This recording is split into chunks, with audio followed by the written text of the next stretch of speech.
What is good, YouTube? Quinn Wade, basketball analysis coming to you with that instant analysis. We're going to talk about the Atlanta Hawks getting defeated by the Golden State Warriors. The Warriors are in need of W's as you want to be able to get out of that play-in tournament and get healthy. That should be the goal of the Golden State Warriors. And they have been able to stay afloat. They've been on a 4-game win streak. It has improved to 5. They're 20-18. They're 17-2 at home. They was at home today. They usually win. They found a way to win today. The Hawks has had a mediocre season to now is terrible. They fall to 17-20. They're 6-12 away. Golden State Warriors they outscored them 38-26 in the first quarter, 32-27 in the second quarter, and then they just forgot how to play basketball and forgot how to execute, and they relied a little bit too much on Jordan Poole and too much on Klay Thompson trying to create off the dribble.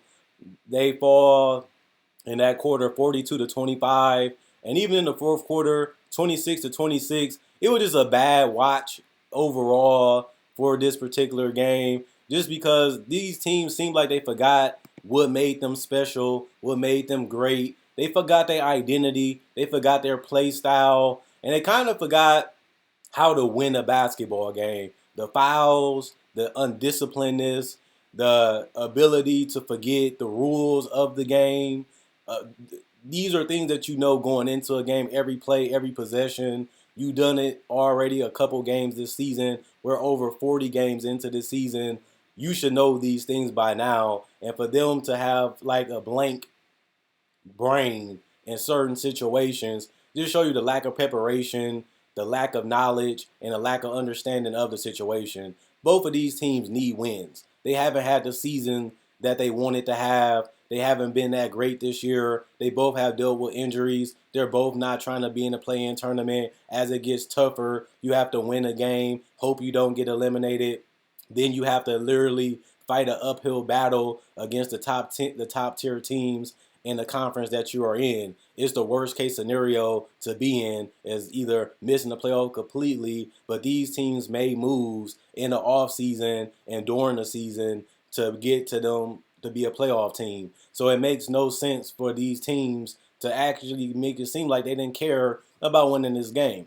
Now, they had some instances where they communicated and they played hard in the first couple quarters. Then they seemed like they never understood what they was trying to accomplish, and that's winning a basketball game. It sounds silly, it sounds goofy, it sounds idiota. It literally sounds idiotic. Literally sounds stupid that you're watching a basketball game and you don't even know what team really wants to win the game, even though they both in dire situations, record-wise, conference-wise, position-wise, and it seemed like they didn't really matter. I know that they're getting Steph back, they're getting Wiggins back, they got DeJounte back, but the Hawks should have won this game. They had several instances where they could have just won it just based off talent. John Collins wanted to post, then he just disappeared from the game. Trae Young, he was going to the basket, then he wanted to shoot, then he forgot if he wanted to shoot or go to the basket or play in the pick and roll. He didn't know how to attack a switch, which he's been doing all season, so I didn't really get that.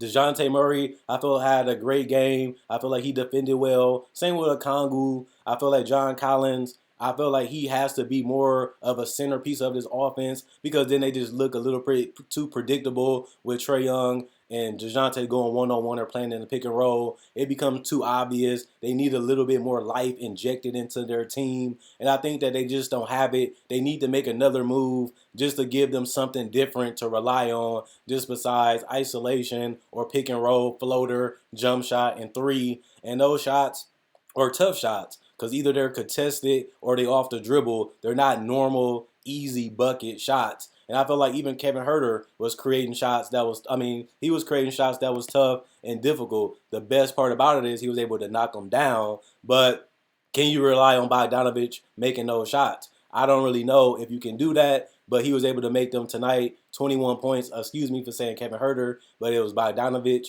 John Collins, 25 points, -2 and plus minus, 4 personal fouls, 2 turnovers, 2 blocks, 1 steal, 13 rebounds, so 25 and 10. It just looked good to see Collins play with more energy and more effort and more fight. It seemed like he really cared about getting his touches. He really seemed like he knew what he wanted to do when he got the ball and he made quick moves. You want to see more of this, John Collins, even when Clint Capella, who missed today, is out. 6 of 8 from the free throw line, 1 of 5 from 3, 9 of 17 from the field. Okongwu has been great from them all season. I feel like he had another good game this game. 6 points, plus 3 and plus minus, 4 personal fouls, 3 turnovers, 3 blocks, 2 steals, 1 assist, 12 rebounds, 0 of 1, 0 threes, 0 free throws, 8 of 14 from the field. I feel like Okongwu rebounded the ball well. He even guarded Klay Thompson pretty well late in the game. He stayed in front of him, forced him to take a tough midi, something that Bogdanovich was doing all game. Klay couldn't hit it. You will live with that shot because it's isolation and it's a tough shot off the dribble.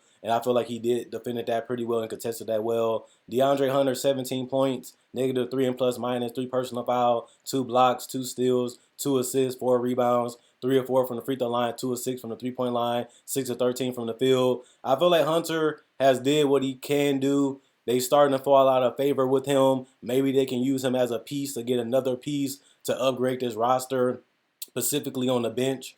Trae Young, 30 points, negative 8 and plus minus, 2 personal fouls, 4 turnovers, 1 steal, 14 assists, 7 rebounds, 11 of 13 from the free throw line, 3 of 10 from the 3-point line, 8 of 22 from the field. He missed a lot of makeable shots. He came through with the free throws. He came through with the floaters late in the game, but they couldn't get enough stops in the end. DeJounte Murray, 25 points, 1 personal foul, 3 turnovers, 1 block, 2 steals, 8 assists, 10 rebounds. So 20 and 10 for DeJounte. 4 of 4 from the free throw line, 1 of 4 from 3, 10 of 20 from the field. So he shot 50% from the field. I do believe that they needed somebody to step up with the rebounds, and I feel like Okongwu and Collins did a good job at that. But I think DeJounte gave them that extra boost that they needed, specifically considering that he always been a great rebounding guard. And I feel like Trae Young stepped it up a little bit too. Griffin, 2 points, negative 2 and plus minus, 1 rebound, 0-1 from the 3-point line, 1 and 2 from the field. Holiday, negative 10 and plus minus, 1 personal foul, 1 assist, 1 rebound, 0-1 from 3, 0-1 from the field. Jalen Johnson, zeros across the board. Bogdanovich, 21 points, plus 6 and plus minus, 2 personal fouls, 1 turnover, 1 block, 1 steal, 3 assists. 3 of 6 from the 3-point line, 9 of 16 from the field. They really needed more scoring, especially to get themselves back in the game. And Bogdanovich was there to help them out, even though they ended up losing. And Holiday, Aaron, 5 points, plus 6 and plus minus, 1 block, 1 assist, 2 rebounds, 1 of 2 from the 3-point line, 2 of 4 from the field. Kaminsky, Forrest, and Krejci did not play coach's decision even though they was healthy. 48% from the field, 31% from 3, 82% from the free throw line, 53 rebounds total. This is a double overtime game. 30 assists, 1 steal, 10 blocks, 13 turnovers, 17 personal fouls. Remember, they got outscored 22-20 Golden State in a double overtime period. That's a high scoring double overtime, 22 points.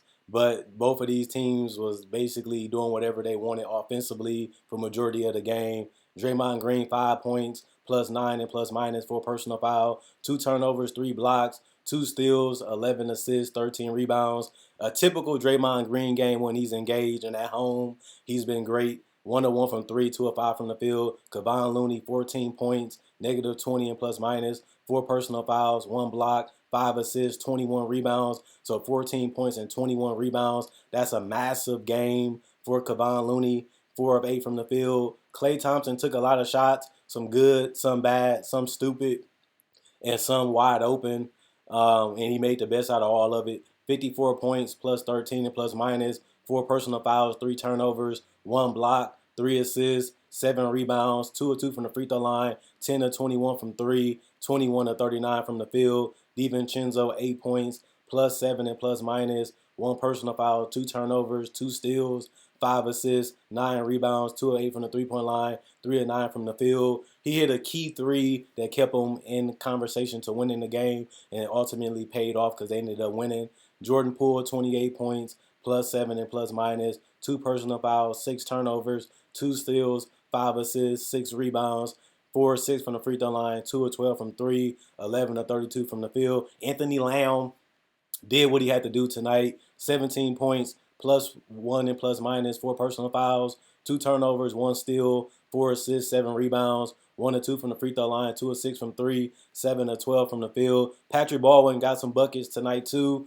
He spaced the floor well, 8 points, -3 and plus minus, 2 personal foul, 1 turnover, 1 block, 1 steal, 2 rebounds, 2 or 6 from 3, 3 or 7 from the field. Ty Jerome, 3 points, +2 and plus minus, 1 personal foul, 2 turnovers, 2 assists, 2 rebounds, 1 to 1 from the free throw line, 0 3 from the 3-point line, 1 to 6 from the field. And Moses Moody, 6 points, -6 and plus minus, 1 personal foul, 1 turnover, 2 rebounds, 2 of 5 from the free throw line, 0 2 from the 3-point line, 2 of 4 from the field. James the Giant Wiseman sat on the bench because his ankle was injured. Rollins did not play. Coach's decisions.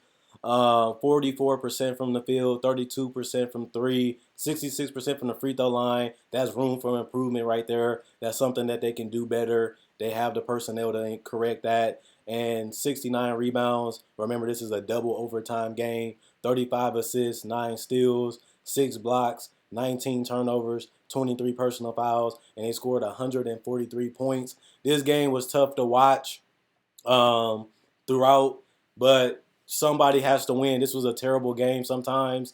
One team has to lose. One team has to win. The Warriors needed this W. The Hawks needed this W. Both teams didn't really compete like they wanted it to send a statement in overtime in the fourth quarter or in double OT. It seemed like both teams were just having fun, going back and forth with no real intent of winning the game. Sounds kind of stupid when you take in context their situations and where they at right now in the standing, but it's a reality. That's the game I just watched. I literally just did instant watching it and just came right into the studio and made this video. I'm highly disappointed in the Warriors. I'm definitely disappointed in the Hawks. The Hawks have all the talent in the world to be one of the best teams in the Eastern Conference, and they continue to disappoint each and every game. You got to give credit to Nate McMillan for being hard on them, but I don't think he's been hard enough. He needs to be more stern. He needs to get more out of this roster. There's no way they can have a season that they're having right now with the talent that they have.